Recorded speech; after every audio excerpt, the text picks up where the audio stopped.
K2 پہ میں واپس لے کر آتا ہوں آپ کو, اور میرا یہ سوال ہے آپ سے کہ کافی سارے لوگوں کو یہ بات نہیں پتہ, لیکن مجھے یہ کافی سارے آپ کے جیسے دوست ہیں ہمارے جنہوں نے کام کیا ہے, تو مجھے یہ کہا ہے انہوں نے کہ یار K2 کو صرف دیکھنے کے لیے جو ہے نا 7 سے 8 دن لگتے ہیں. ہاں لگتے ہیں, 7 سے 8 دن لگتے ہیں. ہاں 6 سے 7 ڈیز. مطلب صرف وہاں کے دیکھنے کے لیے لوکل جو ہے 2 دن میں بھی پہنچ جاتے ہیں وہی والا راستہ. دیر کریزی. پورٹرس کی بہت اچھی وہ ہوتی ہے ہیلتھ اور فٹنس اور کارڈیو اور پھیپڑے جو ہے نا. ایکسپیرینس تھا آپ کا بھائی, کس طرح سے گئے تھے بھائی 6 دن لگے تھے, اور میں تو تب اتنا فٹ نہیں ہوتا تھا, تو میرا تو بہت برا حال ہے. میں نے پورا ڈاکیومنٹ کیا ہوا ہے. احسان بہت اچھا کر گیا تھا اس بار, اور ہی went all the way to base camp. میں کنکارڈیا پہ رک گیا تھا 6 دن, وچ از ویئر یو پہلی دفعہ K2 کا دیدار ہوتا ہے نا, وہ کنکارڈیا پہ ہی ہوتا ہے. تو کنکارڈیا پہ بیسٹ ویو بھی ہے, اس کے بعد بہتر ویو نہیں ہونا. اس کے بعد آپ بیس کیمپ پہنچیں گے چڑھنے والی جگہ سے, تو وہ اور بڑا ہوتا جائے گا. بس بڑا خطرناک لگتا ہوگا سر, ویسے بھی بڑا خطرناک لگتا ہے. پلس اب پہلی دفعہ جب دیکھتے ہو نا تو آپ میں تو رو پڑا تھا وہاں پہ. لیکن آپ نے 6 دن بتائے نا, یہ 6 دن تھوڑا سا ایکسپلین تو کریں, یہ 6 دن کیا یار مطلب محنت مشقت کے علاوہ کچھ نہیں کہا جا سکتا. ایک دفعہ گرا, میں یوں گرا ہوں تو میری یہ فنگر یوں پل ہوئی ہے, اور میں اس طرح گرا ہوں, اور ایسے فنگر لگی اور ایسے پل ہوئی ہے, اور یہاں پہ لگمنٹ الانگیٹ ہو کے اتنا بڑا ہو گیا. بیگ بھی میں نے تب بھاری سا اٹھایا ہوا تھا, اور میں سیدھا پتھر بولڈر کے اوپر گرا ہوں. وہاں پہ کافی راستہ جو ہے نا وہ بولڈر جمپنگ ہے. تو ایک بڑا سا پتھر ہے, اور اس کے بعد ایک اور بڑا سا پتھر ہے. ایک پتھر سے دوسرے پتھر پہ چھلانگے مارتے جا رہے ہیں. پتھروں کے نیچے کیا ہے؟ پتھروں کے نیچے کو پانی چل رہا ہے, لیکن اب وہ ایون ہے نہیں نا روڈ, بیکاز پتھر پہ پتھر پڑا ہوا ہے, تو وہ ایون تو ہو نہیں سکتا. آپ واک کہاں کر رہے ہوتے ہیں؟ آپ پہاڑ, آپ کچھ حصہ پتھروں پہ چل رہے ہیں, کچھ حصہ بہت کم حصہ گلیشیئر پہ بھی چلتے ہیں. گلیشیئر کے اوپر سوتے بھی ہیں, گلیشیئر کے اوپر آپ کیمپ بھی لگاتے ہیں. نیچے ٹھنڈ آ رہی ہوتی ہے, آپ اس کے اوپر سو رہے ہوتے ہیں. آپ جب کھانا کھا رہے ہوتے ہیں میس ٹینٹ کے اندر, تو میس ٹینٹ کی زمین جو ہوتی ہے وہ فروزن ہوتی ہے, اور جیسے ٹھنڈا آ رہا ہوتا ہے اس طرح کر کے بیٹھے ہوتے ہیں. تو میں اتنا فٹ نہیں تھا تب, تو میرے لیے بہت ڈیفیکلٹ تھا. ایٹ سم پوائنٹ مجھے اپنا سارا ویٹ جو میں اٹھا کے لے کے جا رہا تھا اس کو کم کرنا پڑا تھا, اور لیپ ٹاپ بھی لے کے گئے ہوئے تھے, بڑی بڑی لینزز لے کے گئے ہوئے تھے, تو ڈیفیکلٹ تو کافی تھا. مگر جب K2 نظر آیا تو بس بچوں کی طرح گر کے رو پڑے, کیونکہ وہ پورا گول ہی یہ تھا نا. وہ ایک حج والی فیل آتی ہے کہ جس چیز کے پیچھے میں آیا تھا وہ نظر آ گیا, دیدار ہو گیا. تو خانہ کعبہ کی جو فیلنگ آتی ہے نا دیکھنے کی, وہ والی فیلنگ ایک طرح سے آ جاتی ہے. وہاں پہ تو ایک بوائے تو کہہ رہا تھا یار یہ تو مجھے حج والی فیلنگ آ رہی ہے, حج والی فیلنگ آ رہی ہے, فل مذہبی بندہ. تو کیا کہتے ہیں, مجھے سمجھ آئی کہ یہ جو پرانی پلگرمیج جو سارے ریلیجنس میں ہے, خوشی جس طرح یاترا کرتے ہیں, ہندو یاترا کرتے ہیں, تو وہ ایک جگہ چل کے جاتے ہیں, جوتے بھی اتار دیتے ہیں, تو وہ جتنا ڈیفیکلٹ ہارڈ شپ کے تھرو گزر کے آپ پہنچتے ہو نا, وہ اتنا بیوٹیفل ہو جاتا ہے. ان کے یہاں تو ایسا بھی ہوتا ہے کہ ہمالیہ میں جا کر کسی پہاڑ کی چوٹی پہ کوئی اس طرح کی کوئی چیز ہے, وہاں جانا, پوری یاترا کرنا. کچھ فلموں میں اس طرح کے ڈائلاگ سنے میں نے. واو, ہیں ایسے ادھر سندھ میں بھی ہیں. آپ کو کتنے دن لگے تھے؟ 6 دن لگے تھے مجھے. 6 دن لگے تھے. 6 دن لگے تھے. اور واپس 6 دن, وہ 5 دن ہو جاتے ہیں شاید. 1 دن کام ہو جاتا ہے, 1 دن کام ہو جاتا ہے. ڈاؤن ہل ہوتا ہے, زیادہ ایزی ہوتا ہے, آپ کے ایکلیمیٹائز بھی ہو چکے ہوئے ہوتے ہو, اور پلس زیادہ انرجی تو ایگزاسٹ ہوتی ہے اپ ہل الٹیٹیوڈ گیز. سیڑھی چڑھنے میں ٹائم لگتا ہے, اترنے میں لگتا. یہ والا سین تھا. واپسی میں تو میں ہیرو بن گیا تھا. کیوں؟ جاتے وقت تو میں بس ہارا تھکا پہنچتا تھا, سب سے لیٹ پہنچتا تھا. نہیں یار, ہاں ابے میں پھر کہاں سے پہنچوں گا برو. میں بہت تب تو میں بہت انفٹ تھا, اور میں تیاری بھی میں نے اتنی کو خاص نہیں کی تھی. میرے 2 دوست ہیں راک اور حسان, وہ ان نے مجھے بس کھینچ لیا اندر. نہ میری بیوی کا موڈ تھا, نہ میرا موڈ تھا. ہم یوزلی اکٹھے ہی کرتے ہیں ایکسپیڈیشنز اور ایڈونچرز, تو ان نے تو نہ کر دی سیدھی. میں نے تھوڑی بہت ایکسرسائز کر کے چلا گیا, but it made me stronger. And پھر اس کے بعد جب میں شمشال گیا ہوں تو میں نے اپنی پہلی سمٹ جب کی ہے, تو ایزی. اچھا ایسا ہوتا ہے کہ وہ کوئی گلیشیئر ہے اس کے بیچ میں, ہم نے کوئی فلموں میں دیکھا نا کہ بیچ میں بہت بڑا گیپ ہے, کریوس کیا کہتے ہیں اس کو یار. کریوسز بھی ہوتے ہیں. کریوسز کا اس طرح ہوتا ہے کہ کئی دفعہ نا وہ سافٹ والی جو آئس ہوتی ہے نا اوپر پڑی ہوتی ہے اور نیچے خالی ہوتی ہے. ہاں, تو اس لیے آپ کو کسی اور کو فالو کرنا چاہیے جو آپ کے سامنے جانتا ہو یہ چیزیں, ورنہ لوگ غائب ہو جاتے ہیں. ایک دفعہ وہ کون سی فاطمہ تھے جو مورو بھائی ہے, وہ اسی میں گر کے واپسی میں کریوس میں گر کے مرا ہے. کریوس کہتے ہیں ان کو گیپس کو. ہاں, کریوس فرق نوعیت کے ہوتے ہیں. پلین لینڈ کے اندر ہوتے ہیں جو آپ کو تھوڑا سا اندر گراتے ہیں, اور پانی میں آپ کر رہے ہوتے ہو. وہ بھی تو گر گئی تھی, اپنا فاطمہ تھا اس کا نام.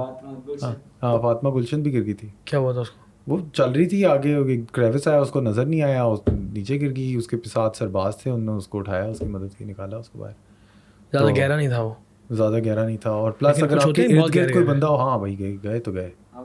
ہاں, اور پلس پرٹیکولرلی جب آپ اس طرح کی سچویشن میں ہے نا, تو وہاں پہ جو ادھر ادھر کریوسز ہے نا, وہ ادھر تک بھی جا سکتے ہیں, وہ بہت نیچے تک لے جائیں گے. لیکن آپ یوں والی جگہ پہ چل رہے ہیں تو یوزلی کریوس ہوتا ہے اور پھر نیچے پانی ہوتا ہے. لیکن ہو سکتا ہے کہ آپ کو چوٹ ایسی ہو جائے اور آپ پھنس ایسی سچویشن میں جائیں جس طرح 127 آورز میں پھنسا تھا کہ موت ہو سکتی ہے. تو best to follow some other people, and particularly جب سنو آ رہی ہوتی ہے نا, تو سنو کریوس کور کر دیتی ہے. سنو نظر ہی نہیں آ رہا ہوتا, سفید ہے سارا, آپ کو لگ رہا ہے بس ٹھیک ہے گئے. ہاں, وہ ایک ٹیوں کدھر ہے احسان احسان, اور یہ K2 والے K2 کو دیکھ رہے ہیں کدھر ہے سالے. یہ 6-7 دن والا جو ٹرپ ہے اس کے اندر فون بھی نہیں کر سکتے, اس میں ہوتے کریوس. کس میں؟ یہ جو آپ نے کیا تھا. ہاں بلڈی یار بہت ہوتے کریوسز. ہاں, ہم راستہ بھی بھول گئے تھے. پھر ہمیں وہاں پہ ان لوگوں نے نا دے stack up rocks on top of. میں نہیں جا رہا یار, ایزی شروع کرو نا. نہیں پہلے کوئی میرن جانی کر لیا, کوئی تھوڑے آسان پہاڑ جن کی اپنی اپنی ٹریلز ہوتی ہیں جہاں پہ کچھ ہوتا ہے. آتے ہیلی کاپٹر میں آتے ہیں لوگ, پیسے زیادہ لگتے ہوں گے نا. وہ ٹرپ کتنے کا؟ عمران خان ہو کے آ چکا ہے. ہاں, سیدھا بیس کیمپ, سیدھا واپس. ہیلی کاپٹر میں گیا, ہیلی کاپٹر نو نیڈ. یہ اچھا کتنے کا ہوگا؟ مستنصر سید حسین طارق صاحب جی جو ہمارے کتنے کا ہوگا یہ والا ٹرپ؟ بہت مہنگا ہوگا. لگا رہے ہیں یار, آرمی میں کنیکشنز ہوں اور آرمی کا پروجیکٹ ہو رہا ہو تو پھر تو آپ آتے جاتے رہتے ہو. اوکے, ورنہ آئی تھنک مہنگا ہی ہوگا. اور اچھا ویسے اگر جاتے ہیں جس طرح آپ گئے تھے, وہ کتنے کا ہوتا ہے؟ میرے کو جو چل کے جاتے ہیں آئی تھنک اس زمانے میں ہمیں کوئی کتنا پڑ گیا تھا, 3 لاکھ 2.5 lakhs پر پرسن. اوکے, اس میں آپ کا کھانا ہے, اس کے اندر آپ کی ٹکٹ ہے, اسلام آباد آن ورڈس سب کچھ ہے, اور آل دا وے بیک. ابھی تو مہنگا ہوگا آئی تھنک. ہاں, اور وہاں پہ پتہ ہے ایک پوائنٹ آتا ہے, اس طرح کی چیزیں آپ کے جو دماغ میں آئیں گی بھی نہیں. کوئی بندہ کوک نکال لے نا جیب میں سے, کوکا کولا نہیں ہوتی وہاں پہ, آپ کو مل رہا ہے پانی, اور وہ پانی کیا ہے, وہ پکڑا ساتھ اسٹریم جا رہی ہے, اس کو ابال کے آپ کو دے دیا صاف پانی. تو وہ پانی بھی کیونکہ کیری نہیں کیا جا سکتا. آپ سوچو اگر 10 دن کا کھانا, ویٹ ہے نا مسئلہ. ہاں 16 دن کا کھانا آپ لے کے جا رہے ہو, 6 دن جانا ہے 6 دن آنا ہے, آپ کو پروڈکشن کا سامان زہر لگ رہا ہوگا پرابلی وہاں پہ کہ کاش میں تو نہیں اٹھا رہا ہوتا, فوٹوز اٹھا رہے ہوتے. جس طرح کی ہم ٹریکنگ کرتے ہیں اس کو سیج ٹریکنگ کہتے ہیں. سیج ٹریکنگ ہوتی ہے جس میں آپ اپنا پورا ویٹ نہیں اٹھا رہے ہوتے, اور آپ کے ساتھ اور بھی ہیلپرز ہوتے ہیں, وہ پورا ٹینٹ سیٹ اپ بھی ہوتا ہے وغیرہ. پھر ایک ہوتی ہے الپائن ٹریکنگ. گھوڑے نہیں جا سکتے وہاں پہ؟ گھوڑے جاتے ہیں, کھوتے بھی جاتے ہیں, گھوڑے بھی جاتے ہیں. اینڈ تک جاتے ہیں, بیس کیمپ تک جاتے ہیں. ہاں, کھوتے بیچ کے جائیں گے برو, باہر ٹھنڈ میں بندے ہوئے ہوتے ہیں. خچر دوبارہ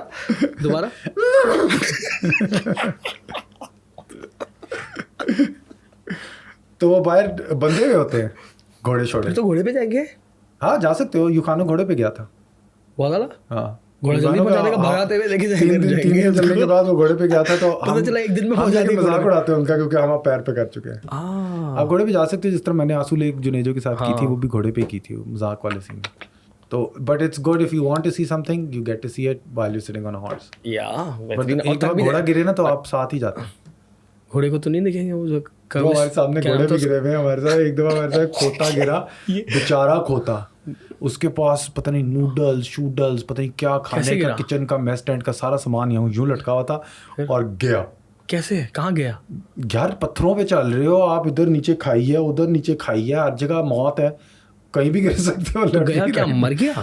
نہیں گرا بیچارہ, یاد ہے اس کی ادھر اتنا الٹا ہو کے پڑا ہوا تھا, اس کی ٹانگ بیچارہ, اگر اس کی ٹانگ ٹوٹ گئی ہوتی نا تو اس کو ادھر ہی چھوڑ دیا گیا ہوتا. اوکے, کیونکہ کچھ نہیں ہو سکتا. صحیح بات ہے. تو لیکن اس کی نئی ٹانگ ٹوٹی, اور وہ سارا راستہ گیا. پھر کیونکہ وہ بچ گیا ہوتا, اس کو چوٹیں لگی ہوئی تھیں, تو اس کا سامان آدھا کیا گیا, کسی اور کھوتے پہ ڈالا.